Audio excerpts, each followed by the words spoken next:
Good evening and welcome once again to The Bible Speaks Today, coming to you from LBC Television Ministries here in what is now very snowy and very cold Latonia. The church is open and the roads are clear, but this being Tuesday the 17th of February when we're recording this, but it's been a bad few days and I think it's going to get a little worse later in the week, if not for the snow, for the cold. Not a good time to be around here, I suppose. Although I can probably handle the cold better than I can handle the snow and the travel restrictions and everything else. Okay, for those of you who haven't been watching for a while, we are in the middle, of a series of programs called Writers of the Bible, which is really an enhanced version of a program we did 8 to 10 years ago called Who Wrote the Bible, at least the first part of it. And we're doing it because we've had several requests from people who'd like to go back and do that again, but in a little more detail. The first time I did this, as I say, 8 to 10 years ago, was kind of an experiment, and we just tried to touch the high notes. And when you're talking about the Bible, just touching the high notes probably doesn't do so well. So we're going back into more detail. And just as a brief reminder to those who've just tuned in or to those who've been watching for a while, we discussed that the sources of the Bible were the J source, which is from the southern kingdom, Judah, the E source, which is from Israel, the P, which is a priestly input, and we'll talk about that more in later programs, and we have just got on to Deuteronomy, which is again a totally different source altogether. So there are basically four main sources, if you will, all combined to make up the Bible. And we've discussed over previous programs how different versions were merged together, which is why you get the two stories of the same thing with different details and more emphasis on one thing and on the other. And if you're interested in learning more about this, there's an interesting book. I forget who writes it. I think it's called Who Wrote the Bible, or The Men Who Wrote the Bible, but you might want to look in your library for that. There's a wealth of information out there. And we don't, unfortunately, have the facility at the moment to put all these programs onto one DVD. If I could, I would do that. Maybe by the time we finish the series, that sort of ability will be made available to us. Anyway, you can see previous programs on the website at latoniabaptist.org/TV. I'm not quite sure, because I don't administer the website, that's done by another member of the staff, how far back we go, how long we keep them on there. Probably got the last 2 or 3 weeks, so if you want to catch up, if you've been away or you've been down in Florida with the sun or something like that, you can catch up, all right? So we finished up last week, last time I was on, actually it was a couple of weeks ago for me, was that we're talking about Deuteronomy, and it appeared that the original Deuteronomy was going to accumulate in Josiah. Hey, look what we've done, we've got to here. Now Josiah's brought all the good things back and we're living the way God intended. We have centralized temple worship, we've got rid of the high places, the little altars up in the hills for various pagan gods, and the idea was to finish the story, I think, at the end of Deuteronomy, and that was it. Israel as it is now, our history. Well then, of course, Josiah got killed and everything went, as they say in Texas, to hell in a handbasket. Josiah being kind of the writers of Deuteronomy, his main hero. So what happened was the temple, the high places came back again. Israel's awfully very fickle. As soon as something goes wrong, up go the altars to the high, to the old pagan gods and everything. And in fact, if you read Jeremiah and Ezekiel, they mention that quite often. The two most crucial matters in Deuteronomy that were really emphasized was the central worship and the Davidic covenant, David's covenant with God that his tribe will only rule. So where do you look for who gave us Deuteronomy and in fact the next 5 books or so. Okay, well, and I finished up last week by saying in particular where you'd look for them was in Jerusalem around 622 BC. And in order to find who put this together, you need to look at the work he was doing. You need to look at what is his work. First of all, what is Deuteronomy really known for? I'm not going to ask, that's a rhetorical question, but you can put your hand up and yell if you want to. My cameraman just did, and I'm not going to put him on the spot by asking him. First of all, Deuteronomy is known for what? The Code of Laws, the Mosaic Laws. Remember, the only laws Israel had up to that time were the Ten Commandments. Not that there's anything wrong with the Ten Commandments. And there were obviously, we don't have records of them, but there were obviously commentaries written about the Ten Commandments. But basically, Israel worked to the Ten Commandments. Now in Deuteronomy, which was intended to give the impression it was written at the time of Moses, half the book, from 12 or 13 to the end of the book, is the Code of Laws. It concerns with the centralization. You can only worship at the temple, and if you do it any other time, it's considered sacrilege, unless there's no way you can get to the temple, in which case there's certain ways you can do it. You have to say a prayer and all that good stuff. But I mean, centralization of worship was key. The law of the kings, in other words, that bundle of laws about what the kings could do, what they couldn't do. You remember that the big thing about the kings in the Bible stories was, all right, they wanted a king to lead them because in times of war and this sort of thing, but the king was limited in his actions by what the priests and the prophets said. And so Deuteronomy emphasizes those laws. You know, we'll appoint the king and we'll tell him how far he can go. The country's a theocracy. It has a king, but basically religion governs it. And as I said before, we tend to get away from this. The Israelites, or the Judeans, or whatever you want to call them, the country of Israel as it is, the southern kingdom now, religion is part of their daily life. It's how they live. It's not something you do on Sundays and Wednesdays and a couple of other nights of the week.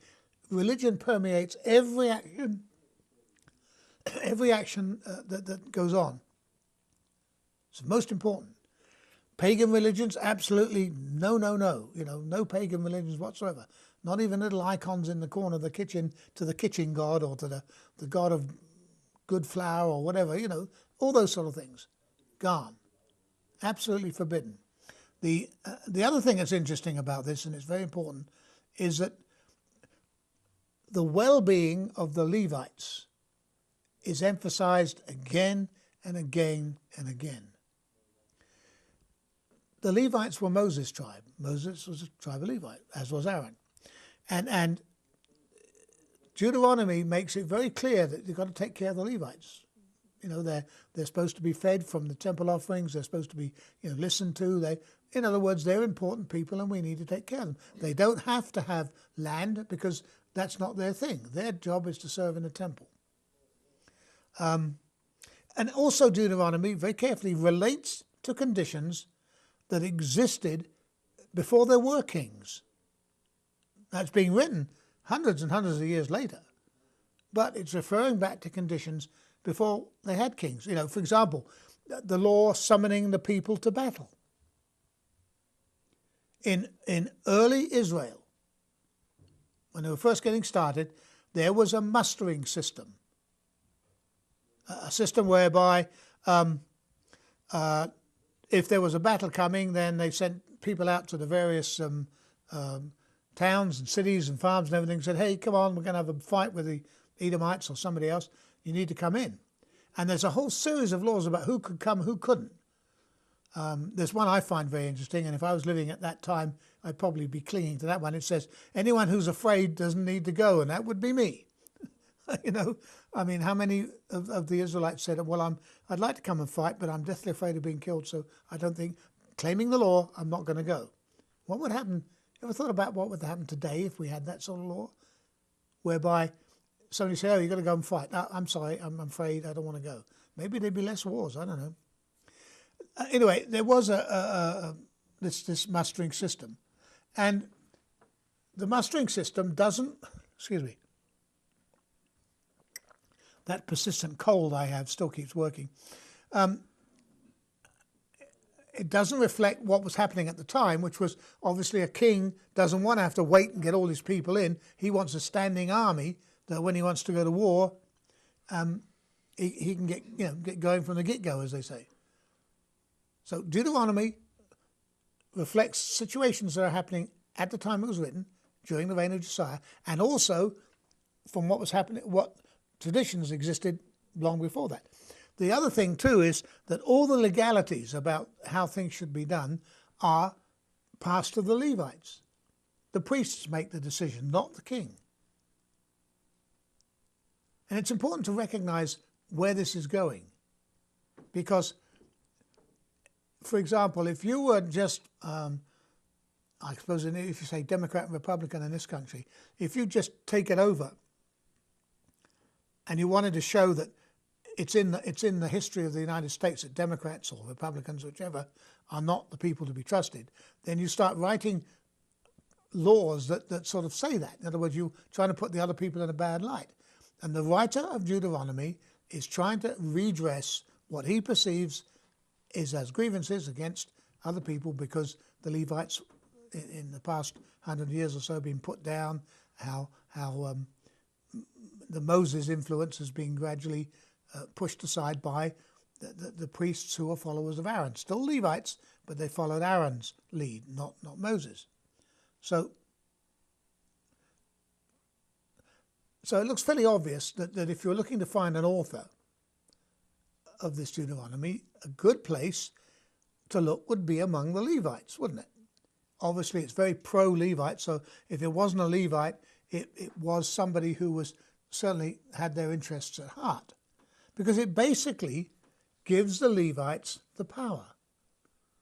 Deuteronomy basically says, if you take it as a standalone book, Deuteronomy says Moses gave Levites the power back here on the plains of Moab, back hundreds of years ago, and this is what they should be doing. So then you say, well, which Levites are those then? Because we have in Jerusalem, we have the descendants of Aaron's family outside, who was a Levite, okay? And they had been that way since the time the country had split, before Israel had been conquered and captured and taken away. You have those Levites. You had the Levites at Bethel, so-called Levites, who were appointed by Jeroboam, the king of the northern kingdom. You had the Levites from Shiloh, who managed to survive for hundreds of years as a group without being decimated. And I don't know how that happened, but it happens. Or the local Levites. Remember, we talked about the rural Levites who basically kept their head down, but and didn't try and rock the boat. And so, we're not from the temple priests either, that are already in Jerusalem at the time. They're Aaronoids, or followers of Aaron, shall we say. And he's not even mentioned in Deuteronomy. You probably don't realize this. You look at the other books, Aaron's whichever book you read, in some of them Aaron's very prominent and some of them not. And you can pretty good idea who wrote the book by how much emphasis on Moses, how much on Aaron. It's like a political power struggle, if you will. I know you're saying it's the Bible, but that's literally how it went together. So the temple priests are no good. So the temple priests' view, supporters of Aaron or descendants of Aaron, would not support the writer's point of view in Deuteronomy. They don't support his point of view, therefore it's not those Levites. The Bethel priests weren't even considered Levites. They were appointees, political appointees by Jeroboam. And the rural Levites were out there in the middle of nowhere, just trying to, what is it, that English song, whatever king may reign, I'll still be the vicar of Bray. In other words, they were sort of keeping their heads down and following whatever way it went. So the centralization group, the priests who were really keen on this centralization of religion, one temple, one place of worship, etc., were the priests of Shiloh. And I want to make a point here. We talk about this centralization of religion. And you think, well, that's a bit stupid, isn't it? Having a temple in Jerusalem and everybody's got to go there to make their sacrifice. You know, people trudging for miles and miles and miles. Remember, Israel is very small, then and now. In fact, then it was smaller. So whilst it may be a day or two's journey to go to make a sacrifice, it was not the huge, like going to Mecca once a year in Arabia to do the pilgrimage. It wasn't something like that. It was a doable thing, if that's what I'm trying to say. So the centralization, people who pushed the centralization group, or the people who pushed centralization of religion, were from the priests of Shiloh, which were the same people, by the way, who produced the source the other source to the early parts of the Bible. And what's interesting about this, the Deuteronomy historian added an introduction to the law codes. Instead of just putting down the laws, he does the last speech of Moses, right? First part of Deuteronomy, and you've read it because I asked for you to do that for homework. If you haven't, you do it this week, all right? But the last speech of Moses, which is basically a review of the last 40 years. As I said, if you wanted a quick crib sheet on Israelite history up until then, you could read Deuteronomy and get it. Okay? He gives the law codes, and then he adds blessings and curses, you know, fidelity being a blessing and infidelity being a curse, right? And then he writes a conclusion, the historian, calls it a Torah. Now the word Torah has come up, okay, and places it, Moses says, place it by the ark. This hasn't been mentioned. If you look at the other books preceding Deuteronomy, that Torah scroll and the ark is not mentioned. Now the Deuteronomic historian has said, okay, this is Moses' last speech and his laws, and calls it a Torah and places it in the ark. And then, of course, Moses dies. Now, what the Deuteronomic writer has done is set Deuteronomy at the beginning of the history. What's the history? Well, Joshua, Judges, Samuel, and Kings is the history. What the writer has done is position Deuteronomy at the beginning of that. Genesis, Leviticus, the very early books, and then Deuteronomy, and then the history. So that reading the Bible or the Torah as it existed in those days would have cumulated with right up to the Second Kings. You'd say, okay, I see the story. All this happened. Then Moses gave the laws and died, and then we did this, and here we are today. So it's a very, very interesting point. And what's really more interesting is this. How did Deuteronomy was discovered? It wasn't like it'd been in all the books up until then. Deuteronomy was discovered. It's kind of a climactic finish to it, because Hilkiah, who's the high priest in Jerusalem, finds the scroll. This is biblical in the Bible. Finds the scroll, gives it to Shaban, his scribe, who gives it to Josiah. Look what we found. We found the original Deuteronomy, the original Moses' laws. I mean, it must have been a tremendous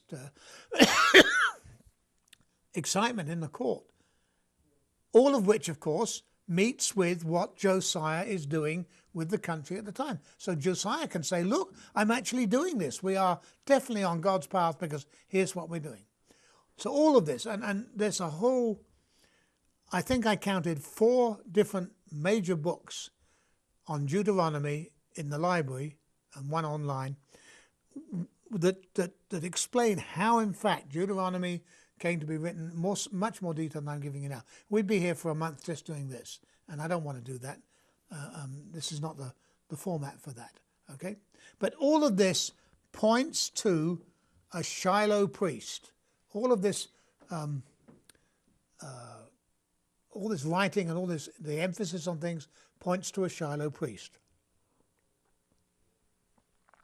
And a Shiloh priest who has no love for the Aaron party, the Aaronoids or whatever you want to call them, Aaronids, if you will, who are who follow the descendants of Aaron, who follow that line.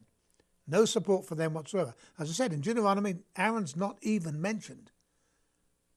How can you have a potted history of the Israelites and all the history up until then, and all of a sudden Aaron's not even mentioned in a 40-year discourse over what we did? There's not a mention of him. So, also this writer was against Solomon and Jeroboam. Very much so. You can see it in the writing. Why was he against them? Well, what did those kings do? Solomon and Jeroboam independently removed the Shiloh priests from power in what was then the northern kingdom. Okay? Solomon ignored them, pushed them up out of the way. Jeroboam ignored them and appointed priests for Bethel and Dan, the two places of worship. So, who is this? Well, there is one person very obviously in the Bible, and if you haven't guessed him already, you've not been paying attention. I'm sorry, I don't mean that. There is one person who's connected to Deuteronomy very closely and to Josiah. And that's the prophet Jeremiah. I mean, it's no secret, you read Jeremiah, that he admired Josiah. No two ways about it. He began preaching in his time. Began preaching because he finished up later on, as we know. But he began preaching, and he admired Josiah. He thought Josiah was fulfilling the Israelites' destiny, if you will. And there's some other connections to Josiah which you may not have thought of. Hilkiah, as I said, the high priest, found the scroll, gave it to Shaban, remember that name, Shaban, who gives it to Josiah. Now, why Hilkiah didn't give the scroll himself to Josiah, maybe he didn't want it to be too obvious, I suppose, I don't know. When Jeremiah wrote to the exiles in Babylon, and we're going ahead of ourselves a bit, but Jeremiah went with the exiles to Egypt. Okay? Some went to Babylon, some went to Egypt. When Jeremiah wrote to the exiles in Babylon, in Jeremiah, okay, it was delivered by Gemariah, who was, coincidentally, the son of Hilkiah, right? And the gentleman who accompanied him on that trip was Elasah, who was the son of Shaban. So the two people who find the scroll and give it to Josiah, their sons took Jeremiah's letter to the captives in Babylon. So obviously everybody knew each other. Okay? The prophecy against Jehoiakim was read by Jeremiah, the son of Shaban. So they're all kind of closest. And Jeremiah and Ahikam, the son of Shaban, protected Jeremiah. These are all biblical verses, all right? So it's pretty obvious that Hilkiah knew who Jeremiah was. Jeremiah knew him. Shaban, their sons, also knew him and were involved in Jeremiah. So the whole setup with Hilkiah, Jeremiah, Josiah, everybody obviously knew each other quite well. Okay? I mean, those two people, Jeremiah protected Jeremiah from being stoned. Another clue, of course, is that Jeremiah refers to Shiloh several times. Incidentally, he's the only prophet to do so. Did you know that? Nobody else mentions him as far as the prophecies go. Jeremiah does. Jeremiah also calls Shiloh the central place of worship. Now, it gets even more interesting because if you remember Abithiah, you probably don't remember him, he was the high priest when David chose Solomon to be his successor. So Solomon killed the chief of the army of the opposing side and banished Abithar, because he wasn't allowed to kill a priest, to a place called Anathoth. Okay? The first verse of Jeremiah, do you remember it? Jeremiah, prophet, son of Hilkiah of the priests at Anathoth. Now, there are some people who take that verse to mean that Jeremiah was actually the son of Hilkiah the high priest. That's not necessarily factual, because there's more than one Hilkiah in all of this. But obviously, Jeremiah's key to the Shiloh group. Okay, so if you look at Jeremiah and you look at Deuteronomy, you can see that the law code came from a priest at Shiloh. The law codes came from Shiloh. That's the people who kept those laws all those centuries. Okay? This group at Shiloh is connected with the Deuteronomic history as well as the next 7 books, including part of Jeremiah. So we'll get to it next week. We'll follow on from there. But Jeremiah looks like a likely person to have put Deuteronomy together. Read it as homework, and I'll see you again next week. Good night.